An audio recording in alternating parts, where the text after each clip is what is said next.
ஆஸ்ட்ரோகிளிட்ஸ் நேயர்களுக்கு வணக்கம். நான் டாக்டர் தீபா அர்லாலன். இன்னைக்கு நம்ம என்ன டாபிக் பத்தி டிஸ்கஸ் பண்ண போறோம் அப்படின்னா அதிசார குரு பயிற்சி பலன்கள் தாங்க பார்க்க போறோம். அது என்னங்க? அது அதிசார குரு பயிற்சி பலன்கள் அப்படின்னா, குரு பகவான் வந்து பாத்தீங்கன்னா இப்ப மிதுனத்துல இருக்காரு. மிதுனத்துல இருக்க குரு பகவான் ஏறக்குறைய 45 நாள் கடகத்துக்கு வராரு. கடகத்துக்கு வந்து 45 நாள் அங்க இருந்துட்டு திரும்பி மிதுனத்துக்கே போவார். இததான் வந்து பாத்தீங்கன்னா அதிசார குரு பயிற்சி அப்படின்னு சொல்லுவாங்க. இதை எப்படி சொல்லலாம் அப்படின்னா, அடுத்த வருஷம் குரு பகவான் எந்த பாவத்துல வந்து உட்கார்றாரோ அந்த பாவத்துல இந்த 45 நாள் உட்கார்ந்து அடுத்த வருஷம் நான் இந்த மாதிரி பலன்கள் எல்லாம் உங்களுக்கு கொடுக்க போறேன். அப்ப அந்த பலன்களுக்கு ஏத்த மாதிரி நீங்க வாழ்க்கையில ஏதாவது பிளான் பண்ணணும்னா பிளான் பண்ணிக்கோங்க அப்படின்றதுக்காக ஒரு முன்னோட்டமான ஒரு பயிற்சி அப்படின்னு சொல்லலாம். அடுத்த வருஷம் செய்ய போறத முன்னோட்டமா செய்யறாரு. அதாவது ஒரு மெயின் பிக்சர் இருக்கு அப்படின்னா அதுக்கு டீசர் போடுவாங்க பாத்தீங்களா, ப்ரோமோ மாதிரி இந்த பயிற்சி ஒரு ட்ரையல். அடுத்த வருஷம் நான் இந்த பலன்களை கொடுக்க போறேன் அப்படின்றத இந்த வருஷம் ஒரு ட்ரையல் காமிச்சிட்டு போறாரு அப்படின்னு சொல்லலாம். இந்த அதிசார குரு பயிற்சி எப்ப நடக்க போகுது அப்படின்னா, அக்டோபர் மாதம் 18ஆம் தேதியிலிருந்து டிசம்பர் மாதம் 3 வரைக்கும் கடகத்துல உச்சம் பெற்று அமர்றாரு. அவரோட உச்ச பார்வைகள் நிறைய நல்லது அப்படின்றது செய்ய போகுது. அதுலயும் அக்டோபர் 18 டு நவம்பர் 11 உச்சமா இருக்காரு. அதே மாதிரி நவம்பர் 11 டு டிசம்பர் 3 வந்து பாத்தீங்கன்னா கொஞ்சம் வக்ரகதி அடைகிறாரு. பட் பியாண்ட் தட் பலன்கள் எல்லாம் அதே தான். பெருசா கவலை பண்ணுன்றதுல கொஞ்சம் வேரியேஷன்ஸ் இருக்கு, அவ்வளவுதான். ரொம்ப சிம்பிள்.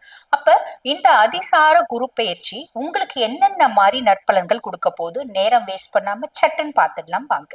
மிதுன ராசி அன்பர்கள், உங்களுக்கு இந்த குரு அதிசார பயிற்சி என்னென்ன மாதிரி நற்பலன்களை கொடுக்க போகுது அப்படின்னா, கடகம் உங்களுக்கு 2ஆம் பாவம். தன குடும்ப வாக்குஸ்தானத்துல குரு பகவான் பயிற்சியாகி உச்சம் பெற்று அமர்ந்திருக்காரு. அப்ப இந்த 2ஆம் பாவம் அப்படின்றது நான் முன்னமே சொன்ன மாதிரி தன குடும்ப வாக்குஸ்தானம். குடும்பத்துல மகிழ்ச்சி, குடும்பத்துல நிம்மதி, குடும்பத்துல சந்தோஷம், குடும்பத்துல குதூகலம், குடும்பத்துல புது வரவுகள், புது உறவுகள், இப்படி நிறைய விஷயம் வருங்க. அதே மாதிரி செலவுகள் நிறைய இருக்கு அப்படின்னாலும் வரவுகள் தாராளமா வரும். அப்ப வரவை மிஞ்சி செலவு அப்படின்றது இருக்காது, செலவை மிஞ்சி வரவு அப்படின்றது தான் வரும். இது ஒரு பெரிய பிளஸ் இல்லைங்களா? அதுக்கும் மேல குரு பகவான் வந்து பாத்தீங்கன்னா உங்களுக்கு லார்ட் ஆஃப் 7 and 10, அதாவது கலத்திர ஸ்தானத்துக்கும் அவன் தான் அதிபன். அதே மாதிரி உங்களோட தொழில் ஸ்தானத்துக்கும் அவன் தான் அதிபன். அவன் குடும்ப குருவா வந்திருக்கான் அப்படின் போது அவனோட பார்வைகள் அப்படின்றது 6, 8, 10 பாக்குதுங்க. 6ஆம் பாவம் ருணரோக சத்ருஸ்தானத்துல குருனோட பார்வை. நிறைய மிதுன ராசி அன்பர்கள் நோயில இருந்து ஒரு பெரிய விமோச்சனம் அப்படின்றது வருது, கிடைக்கும் உங்களுக்கு. நிறைய பேருக்கு வந்து பாத்தீங்கன்னா நரம்பு சார்ந்த நோய்கள், எலும்பு சார்ந்த நோய்கள், யூரினரி ட்ராக் இன்ஃபெக்ஷன், இந்த மாதிரி நிறைய காம்ப்ளிகேஷன்ஸ் இருந்துச்சு பாத்தீங்களா, இதுல இருந்து ஒரு பெரிய ரிலீஃப் அப்படின்றது வரும். அதே மாதிரி பாத்தீங்கன்னா பெரிய லெவல்ல கடன் இருக்கு அப்படின்னாலும் அந்த பெரிய லெவல்ல இருக்க கடனை மேக்சிமம் அடைக்க ட்ரை பண்ணுவீங்க, பெருமளவு அடைக்கவும் ஆரம்பிச்சிடுவீங்க அப்படின்னு சொல்லலாம். அதே மாதிரி எதிரிகள் அப்படின்றது காணாம போகக்கூடிய காலகட்டம் அப்படின்னு சொல்லலாம். மிதுனத்துக்கு ஏதுங்க எதிரிகள் அப்படின்னா ஒரு விதத்துல உண்மை. மிதுனம் எந்த பிரச்சனைகளா இருந்தாலும் பேசியே சமாளிக்கக்கூடிய பர்சனாலிட்டிஸ், எல்லாத்தையுமே பேச்சிலே வந்து பாத்தீங்கன்னா நல்லிஃபை பண்ணிடுவாங்க பிரச்சனைகளை அப்படின்னு சொல்லலாம். பியாண்ட் தட் சில சமயம் மிதனத்துக்கு ஒண்ணு இருக்கு, தேவையில்லாத காசிப் பேசி எப்பயோ வருஷத்துக்கு ஒரு முறை அக்கேஷனலி மாட்டிப்பாங்க. அந்த மாதிரி மாட்டி நம்மளுக்கு வந்து எதிரிகள் இருந்தாலும் அவங்க காணாம போகக்கூடிய காலகட்டம் இந்த காலகட்டம் அப்படின்னு சொல்லலாம். புரியுதுங்களா? கடன்ல இருந்து நிவாரணம், நோயில இருந்து நிவாரணம், எதிரிகள்ல இருந்து விடுதலை, இது எல்லாமே ஒரு பெரிய பிளஸ்ங்க. அதுக்கும் மேல துஷ்தானம் அஷ்டமஸ்தானத்துல குருனோட பார்வை.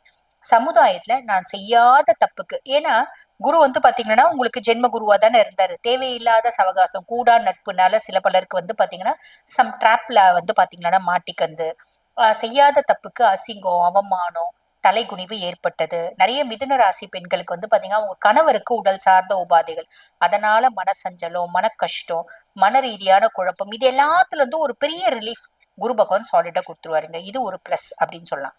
அதுக்கும் மேல தொழில் ஸ்தானத்துல குருனோட பார்வை. தொழில் ஸ்தானத்துல குருனோட பார்வை, ஆல்ரெடி சனியே கர்ம சனியா தான் இருக்காரு. அவரு வக்ரகதி அடைஞ்சிருக்காரு. அவரோட வக்ர பார்வைகளும் வந்து பாத்தீங்கன்னா குரு சனி மேல அவரோட 9ஆம் பார்வையை பதிக்கிறதுனால சனி ஆல்மோஸ்ட் நல்லிஃபை ஆயிடுறாரு. அப்ப சனி நிறைய நல்லது செய்ய போறாரு. இருந்தாலும் கர்ம சனி அப்படின்னும் போது நீங்க எந்த அளவுக்கு ஓடுறீங்களோ அந்த அளவுக்கு நீங்க அடைய வேண்டிய இடத்த இலக்கை அடைந்து விடுவீர்கள் அப்படின்றது ஞாபகம் வச்சுக்கோங்க. சனி கர்ம சனியா இருக்காரு அப்படின்னும் போது நம்ம எந்த அளவுக்கு சின்சியரா ஹார்ட் ஒர்க்கா டெடிக்கேட்டடா நம்ம ஒர்க்கை செய்யறோமோ சக்சஸ் ஆயிடும். சுய ஜாதகத்துல சனி சூப்பர் டூப்பரா இருக்கா, மீடியமா செஞ்சாலே வந்து பாத்தீங்கன்னா சக்சஸ் ஆயிடும். சுய ஜாதகத்துல சனி கொஞ்சம் சேலஞ்சிங்கான ஒரு பொசிஷன்ஸ்ல தான் இருக்கா அப்படின்னும் போது நல்ல ஹார்ட் ஒர்க், கடின உழைப்பு அப்படின்றது நீங்க செஞ்சீங்கன்னா மட்டும்தான் சக்சஸ் ஆவீங்க. இல்லைன்னா ஸ்டேசஸா இருக்கும், இருக்கிறது இருக்கிற மாதிரியே இருக்குப்பா, இறங்கவும் இல்லை இறங்கவும் இல்லப்பா, அந்த மாதிரி ஒரு சூழ்நிலை அப்படின்றது வரும் அப்படின்னு சொல்லலாம். புரியுதுங்களா? அதுக்கும் மேல உச்சகுருனோட பார்வை தொழில் ஸ்தானத்துல நல்ல ஹார்ட் ஒர்க் பண்றீங்க அப்படின்னா கண்டிப்பா தொழில் மேன்மையை நோக்கி அப்படின்றது ஞாபகம் வச்சுக்கோங்க. அதை யாராலையும் தடுக்க முடியாது. ஆக இந்த அதிசார குரு பயிற்சி ஒத்த வார்த்தையில மிதுனம் எங்களுக்கு சொல்லணும் அப்படின்னா நீங்க என்னங்க சொல்லுவீங்க அப்படின்னா, மாவலஸா இருக்கு, ப்ராப்பரா யூட்டிலைஸ் பண்ணிக்கோங்க, நல்லது நடக்கும், நல்லது மட்டுமே நடக்கும். வாழ்த்துக்கள். இப்ப நான் சொன்னது பாருங்க, குரு அதிசார பயிற்சி பலன்கள், இது கோச்சார பலன்கள், இது பொதுவான பலன்கள். இப்ப இந்த பதிவை பார்த்துட்டு இருக்கோங்க, நான் பாருங்க தொழிலை மாத்தலாம் அப்படின்னு நினைக்கிறேன், புதுசா ஒரு தொழில் தொடங்கலாம் அப்படின்னு நினைக்கிறேன், வெளிநாட்டுக்கு டிரான்ஸ்பர் ஆகலாம் அப்படின்னு நினைக்கிறேன். வெளிநாட்டுல அதாவது நான் ஃபாரின்ல தான் ஆல்ரெடி வேலை செஞ்சிருந்தேன், இப்ப கல்ஃப் கண்ட்ரீஸ்ல செஞ்சேன். நான் பாத்தீங்கன்னா வேற கண்ட்ரி, இப்ப யூஎஸ்க்கு டிரான்ஸ்பர் ஆகலாம்னு நினைக்கிறேன். யூஎஸ்ல வேலை செஞ்சுட்டு இருக்கேன், கல்ஃபுக்கு மாத்தலாம்னு நினைக்கிறேன். அப்ளை பண்ணிருக்கேன், வேலையும் கிடைக்கிற மாதிரி இருக்கு. பண்ணலாமா? ஃபர்ஸ்ட் அப்ளை கிடைச்சிருக்கு, போலாமா? ரெண்டாவது திருமணத்துக்கு நான் வரன் தேடிட்டு இருக்கேன், ரெண்டாவது திருமணம் பண்ணிக்கலாமா? நல்லபடியா அமையுமா? ஃபர்ஸ்ட் திருமணம் டிவோர்ஸ் நோக்கி போகுது, டிவோர்ஸ் கிடைச்சிடுமா? அவங்களால பிரச்சனை வருமா? இந்த மாதிரி பல குவரிஸ் உங்களுக்கு இருக்கும் இல்லைங்களா? அந்த பல பிரச்சனைகளுக்கு தீர்வு என் ஜாதகம் தான் இல்லையா? அப்ப அந்த ஜாதகத்தை நாங்க அனலைஸ் பண்ணிக்கணும் அப்படின்னு விருப்பப்பட்டீங்கன்னா, நான் பேசிட்டு இருக்கும்போது என்னோட வாட்ஸ்அப் நம்பர் டிஸ்பிளேல கொடுத்துருப்பாங்க, அந்த வாட்ஸ்அப் நம்பருக்கு கால் பண்ணி அப்பாயின்மெண்ட் ஃபிக்ஸ் பண்ணி என்கிட்ட பேசிக்கலாம். தேங்க்யூ.